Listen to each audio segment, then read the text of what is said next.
Hi, I'm here with Julie McDonald. Julie is the co-owner of McDonald and Selznick Associates. McDonald Selznick Associates. Selznick Associates, a talent agency in Hollywood, California. Julie, welcome to My Company Story. Thank you. Julie, can you tell us a little bit about what your company is, what the talent agency is, what you guys specialize in, and how long you've been doing it? McDonald Selznick Associates, otherwise known as MSA, Okay. is a talent agency specializing in the representation of choreographers, stage directors, dancers, and now some television producers. Wonderful. And you've been doing this for 30 some odd years, I right, have Julie? been doing this for 35 years. 35 years. How did you get into the business? I imagine you were a dancer or choreographer before? I was not a choreographer. In fact, I discovered I had no talent for that aspect of the craft whatsoever. Okay. But I was a dancer, a trained dancer, and I had my own dance studio. Well, actually, it was with two other women from 1976 to 1982 in Venice, California. We had a incredible dance studio called Room to Move. So you and two friends or two co-owners were teaching people how to dance. We had classes for the non-dancer and dancer alike, and we attracted a lot of attention. There was not very much going on in Venice at the time, and because we had a beautiful space that we built ourselves, we attracted people who, closeted dancers, shall we say, who always wanted to dance but never had the courage to go to a professional dance class. And we appealed to those people, and we got everybody moving. And it was the first place, actually, that bridged the gap between a gym and a professional dance studio. Wow. And we got all sorts of people came to our studio. Jane Fonda came before she opened her place. Wow, fantastic. We got a lot of attention in Vogue magazine, and it was the place to go. We had live music on Saturdays, an African jazz class with this amazing teacher named Russell Clark. And it just was a magical place and time. What a fun time. What a great time. It was a fun time, and I met a lot of the people that I began my agency with. So that is that what led you to then start the talent agency? Not really. Because you're having a great time doing the dance, why shift and what happened there? Well, I was getting older, and I had a terrible knee injury, and I really was quite lost and did not know what I wanted to do with the rest of my life. Right. I had a lot of different jobs at one time. I was teaching dance, yes. I was working downtown LA at various places. Right. I was helping out my dad in his business. I was just doing everything. I was doing a lot of things, and this knee injury threw me for a loop, and I had to figure it out. I had no money, really. Right. Basically felt starting over at age 35, that was tough. So at age 35, how did you get your first client, and how did that develop at the very beginning, moving from running a dance studio and doing that to then representing somebody? Well, I'd heard about this intensive workshop called Impact, and it was run by these two women, and it was basically set up for people who wanted to be in show business, but they didn't know exactly what they wanted to do. It was a 3-week intensive boot camp from 5 a.m. to 8 a.m. Monday through Thursday. And if you were a minute late, they locked the doors. Yeah. So it was serious. The first week was just figuring out what you wanted to do, and that was the week I decided, well, I'm either going to be a manager, a casting director, or an agent for dancers. I mean, dance really was the only thing I knew. Right. So, and you knew a lot of dancers, you knew people. I knew people. Yeah. But, so I settled on being an agent after exploring the other two occupations. Now, were you your own company at that time, or did you work for someone else who was representing clients? After this workshop, after the 3 weeks, I ended up at another agency, a talent agency, who gave me a break. Oh.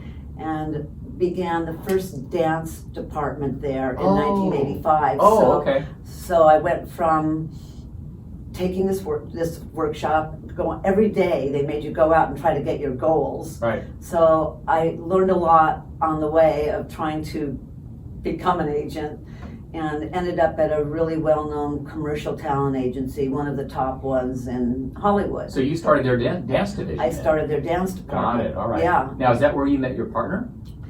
I met my partner back at my dance studio. I've known him since he was 14 years old. Oh my gosh. Yeah. Wow. So then when did you two start your own company? Not until 2000. In 2000? Yeah. All right. So you were with this agency I was until with this then. agency until then. Now, why did you go off on your own and start your own agency then with your partner? It was time. Why? Good question. He actually spurred me on to this. Your partner? Yeah, his name is Tony. Tony. I was so busy. He was working as my assistant. He came in and started to work as my assistant. Mm-hmm. And we were so busy just doing the day-to-day business that as much as I thought maybe I should have my own company, I just never felt I had the time to do it. Oh. So when he came into the picture as my assistant, he kind of pushed me towards that. He said, Julie, why don't you and I just go off and do this on our own? Exactly. And then you did. And then we did. And did you leave the agency under good terms? Was that... We left the agency under fairly good terms, considering that there was the option to not leave on good terms. I'll bet. Traditionally, when people leave an agency, they just leave, Mm-hmm. and that's it. Yes. Yep. I decided that I would do my best to give my prior bosses notice. Good. That's the honorable right thing to do. It was, and generally they don't do that. So I had asked for 2 weeks. They gave me a week, and we were gone. And you're gone. Well, one of the reasons it was easy was because I had already sold off the dance department to them previously. All right. Okay. And the only thing that I wanted to concentrate on were the choreographers and directors. Oh, all right. So in telling them that I was going to leave the dancers there. They were happy. Right, and they at that time did not have a choreography division. Right. So There was no conflict. I think if I had wanted to take the dancers, I would have been That would have been a out. lawsuit. Mhm. Yeah. Could have been Not a tough. lawsuit, but they would have not given me the courtesy of a week of staying there. That makes sense. Yeah. That makes sense. So here you are, it's in 2000, and you're off on your own, you and Tony. Mhm. And did you have to raise money? Did you do this all by yourself, or? We did this all by ourselves. And you just started one client at a time and started Well, we representing took them? all of our choreographers and directors with us. Okay. And at the time, we had some very, very in-demand people. So we had money coming in immediately. Mm-hmm. Good. Now, fast forward, if you can, to today, to 2020. Now, 20 years later, what does the agency look like, and what have been some of the ups and downs, the roller coaster ride, I imagine, during those past 20 years? A lot. Yes. I mean, the challenges started at my other agency, but we'll just take it from 2020. Okay. I mean, 2000. 2000. Yeah. By that time, there was a lot of competition. Mm-hmm. So that's In 2000? yeah, even Okay. in 2000.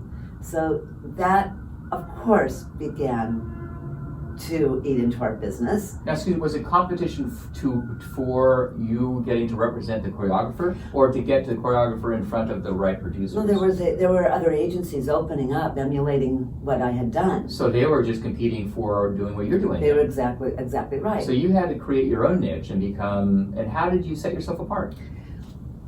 Well, I think one of the ways that we set ourselves apart was that I was the first and had built quite a stellar reputation. Mm-hmm. So that gave me a bit of a head start. Sure. Everybody else had to learn the business and basically catch up. But what happened was that the different agencies sort of carved out their own niches in a way. Around your niche then, right? Around you. Well, no, in representing and having a reputation representing, for example, a special kind of dancer or Oh, talent. I see. So, Okay.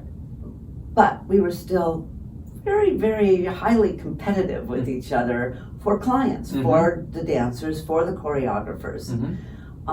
So that is always the first. Listen, I was happy when the first agency came along to challenge me, because for me that gave the new business validity. Right, validation. And exactly. Yeah. I mean, you can't be the only one, and I was the only one for 2 years. Yeah. You were either with me or you weren't with Right. me. And so I was actually happy when this competition came along. Yeah. And that established the fact that there was a real reason to have dancers and choreographers have representation. Everybody else in the industry had representation, why not them, Right, right? not them. And you started with them, and then it was validated your idea when there was competition out there for that. Right, and so I actually welcomed it. But then there was another one, and another one, and another one. Yeah. So, and I just do what I do, is I just keep my eyes moving forward. I don't look back. You know, I just keep going forward. And we keep growing. We have now 12 people in our LA office and 4 people in our New York That's office. fantastic. And Yeah. how many do you represent now? Well, we probably have around 600 or 700 dancers, Wow. but they're from ages 8 to 80. Yeah, geez, that's a wide range. Yeah, it's a wide range. Yeah. And although the general age for working dancers is 18 to 30. Not bad. But it's different than it was when I started. Dancers have a much longer life. Oh, really? So tell me about those trends. What have you seen in your industry then? That there's work for everybody, No kidding. Even an 80-year-old. even an 80-year-old. Wow. Yeah. As dancing. Oh yeah. Fantastic. There's not a lot of work, Right. but there is work. Yeah. So tell me, how does this work? Does a producer then contact you saying, we're going to do a show and we're looking for someone that fits this profile, who do you have, and then you send over a few people? It works many different ways. In the old days, when I first started, that's exactly how it worked. Actually, I had to do a tremendous amount of proactive work. I'm a firm believer in proactive work. So we reached out to people as much as they reached out to us. Now that still is the case. We reach out to people, they reach out to us. We do a tremendous amount of proactive work. Now you have the internet to compete with too. Yes, So, yeah, that's a real game changer. and that's a real game changer. Yeah, I'll bet.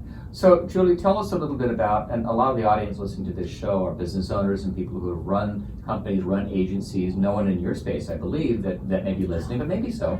But common to all companies, there are challenges that you come across. Can you think of any in particular that you've had in the past 30 years of doing this that you'd like to share? Well, sure. I mean, the first one is the competition. And so how do you maintain your place and continue to grow? We have managed to do that. And How? I How is attribute that? that to my perseverance, the sheer force of my personality, and the people who work for me and with me. Right, so finding the right people It's around you. always about your team. Yep. It's always about the people who nobody works alone. I could never take credit for everything on my own, ever. I can take credit for starting something, but I can't take credit for its growth and the continuation of its success. So can you give us an example of how you cultivated that team? What specifically have you done, comes to mind, that you've done to really ensure that your team and you're all rowing in the right direction? Well, I began by working with with one of my closest friends. Tony. Well, actually, before Tony, I had one of the teachers from Room to Move help me get started. She's now on her own and really successful as a manager, so she's done really well. I am not a great manager of people. I like to hire people who I trust and believe can do the job on their own with minimal oversight. So you hire people you trust and get out of their way. Pretty much. Has that always worked for you? No. I bet not. Have there been a few times when that, and why, when looking back on those decisions, what was it that you look back and say, I didn't do this right, this is what I should have done I should have differently? had more oversight. What do you mean by that? Well, I feel that when you put somebody in the middle of all of your employees, we have had somebody who was like an HR person. Okay. And she was the person who was talking to all of our employees. Right. And we did not. What do you mean by that? I don't understand. We did not have enough direct communication with our employees. We being you and Tony? Yeah. Oh, all right. So you Right. and Tony were kind of left it to an HR person to kind of talk to employees. Yeah, and what we did was we just concentrated on what we do. We work so hard just representing the choreographers, the directors, and developing people from choreographer to director. Now we have 3 or 4 television producers. Yep. So that is so time consuming and overwhelming that I've always just trusted the dance department to the people who run it. Oh, and that, well, in hindsight, that was... Well, no, basically, they've all left to form their own agencies. Oh, they did, okay. Yeah. All right. So what's the lesson for other business owners listening about that then? Well, I guess I did a really good job in training people, so I'm not going to blame myself for everything. What I see is that people want to form their own businesses. Sure. That's fine. They're going to do that. Yep. It depends upon the way you go about that. Yep. But so is that just part of playing the game? I mean, that's just part of it. It's actually part of the agency business. Yeah. It happens all the time in big agencies and small agencies. So you have to expect that. How do you? Well, I didn't expect. I did not expect the last time it happened, but it did. And the thing that I've discovered that happens when that does happen is that things end up stronger and better. You are so forced to rise to the occasion and to correct past mistakes that you do rise to the occasion. And you do find a team that you like even more. You find that hard to believe, but you even like them even more. So for me, what happened this last go around was I ended up with a team that's younger and really ambitious, and they're learning from us again. That's wonderful. But I feel really have a lot of confidence in them and in the future. I'm really happy with that. So do you consider yourself more now as a coach and a trainer of people? How has your role shift as a leader of the staff you have now in the position, all the experience you've had? How's it shifted from when you started in 2000 to now 20 years ago? Well, I always look at myself as a coach. I'm actually rather a cheerleader for people. Okay. But what I have learned most recently is that I want to do more of that. I want to train people in my way of doing business even more. Because, for example, we have an entire new staff, pretty much. All new agents. And I have such a belief in the way to do business. How to do business. Yeah, and I haven't done a manual about that, but I feel like at some point I'll do kind of a mission statement coming from me to everybody. So there's just basic things that I believe in on how to do business, and I believe we have a really good team right now. But do you find yourself more involved now with people, with your staff on a day-to-day basis than you were before when you and Tony were kind of not doing that? That's our intention. That is our intention, is to have more direct communication and become more involved. Both of us. Yep. That makes sense. And why is that? I mean, what's the reasoning for doing that way? Because of the past experience. I just explained. Yeah, that you learned about that. So I learned. So it's never too late to learn. That's what I've also learned. Never too late to learn. Isn't that true? Yeah. I know. That's very true. Well, that's great. So that's been challenging. And then you asked about what else besides the competition, people leaving internally. We've had to adjust to a whole new landscape with social media. And the internet. Right. So you've grown up without it 20 years ago to engulfed in it now. So that must have been a huge When transition. I started my business, there were barely fax machines. Right. Julie, I can relate to you, I know. But so tell me, how did you deal with that? I mean, you embraced it, I take it? Of course. Yes? Yeah. And now, how does your agency look or dealing with that now? Well, we just, it's part of our, it's part of our business. It's part of everybody's business. It is. We do a lot of social media ourselves. Mm-hmm. You know, we're always promoting our clients. That's who we promote. Obviously, we're promoting our company at the same time, that the idea is to promote the projects our clients are doing, and constantly promoting the projects that they're doing. And we had a lot of big things happening recently, and they continue to happen. Whether they're big, whether they're little, we are involved in promoting people through social media. And Julie, where do you see the future of the talent agency? Do you see it going where that will be non-existent in the future, where people won't need representation because they do it themselves on social media, or will there always be a need for a talent agent? I actually don't have the answer to that. What would you guess? I think they'll have a need for a team. I think everybody needs a team of people supporting them, and you can do so much on your own. Yes. But you can't do everything on your own. Correct. So some people who think they can do it on their own, that's fine. But if you really want to expand your opportunities, I feel you need I know you need a team of people behind you. Yeah, that's fantastic. Yeah. That's great. Julie, if people wanted to get a hold of you, what's the best way to do that? They can go to our website. And what's the website?